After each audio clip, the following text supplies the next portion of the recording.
So this one here is a beautiful ornate ceiling. More than likely, that's horsehair plaster. So something that was very sort of big back in the 1930s, and that's how you got all that beautiful ornate design and everything like that. The next photo here is got the battens across it. There's a potential that they've had to replace the horsehair plaster in this room, and they've replaced it with asbestos sheeting. It's not guaranteed, but there is a potential little red flag. And you can see with this one here, something similar. And this ceiling actually has a whoop in it, and it's actually falling down. So this ceiling in this property, which is the same one with the stuff downstairs, will need to be fixed and potentially replaced. Now, if it's just horsehair plaster, they'll be able to screw it, and you're not going to have too much of a cost on that. But if it turns out to be something more serious, then you will need, there will be further cost to remove it. So building in that potential margin of safety within there is the reason why I'd say double it and make it 20 grand that we look at reducing our offer. It also gives us the ability that if required, we can come up by another 5 or 10 grand, because sometimes people feel like negotiating a little bit.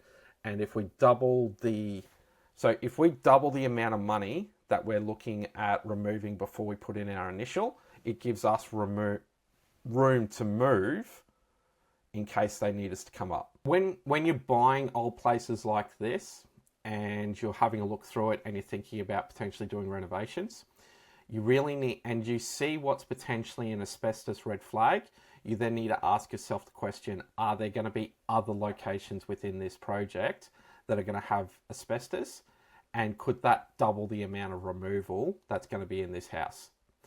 And if that's the case, you need to build in that bit of margin of safety in case there is double the amount of asbestos, and that cost is going to double.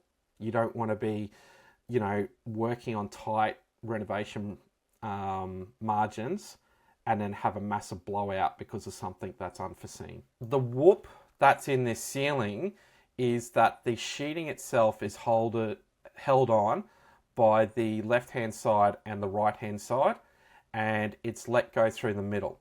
So all that dirt, dust for the last 40 or 50 years has been slowly building up on the sheet, and it's putting extra and extra load on that sheet. At some point in time, that sheet will let go.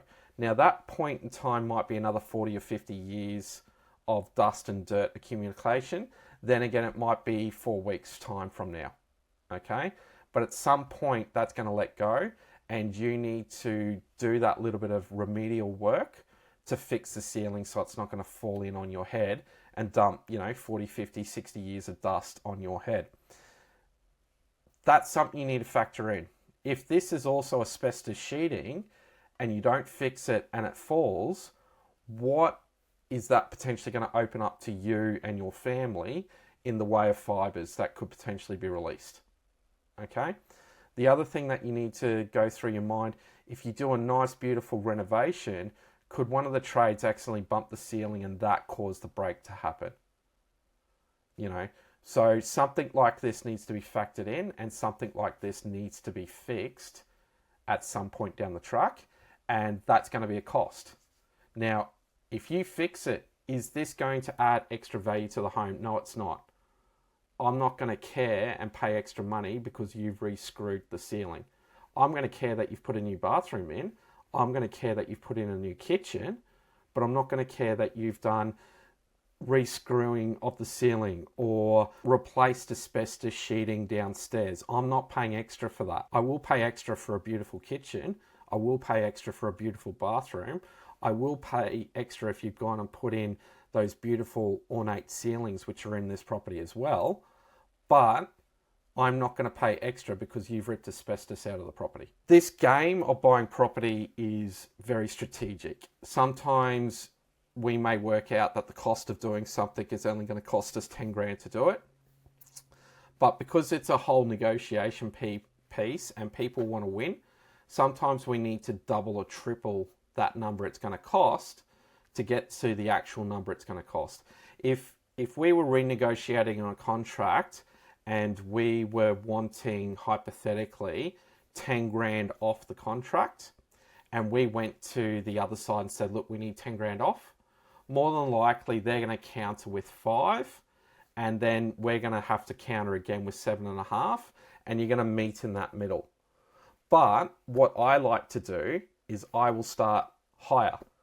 So I'll say, I had a conversation with my client and I think they're absolutely ridiculous and taking the piss. They want 30 grand off. I've already talked them down to 20. I still think that's a ridiculous number, but could you guys come up to 10 or 15? And I asked the sales agent to see if they're willing to work with me. So it looks like I'm already trying to bring your overinflated, unrealistic expectations down to reality. But what I'm trying to do is get them to 10 or 15 grand so the other side feels like they're winning. And if they feel like they're winning, in reality, we've won because we wanted 10 or 15 grand off.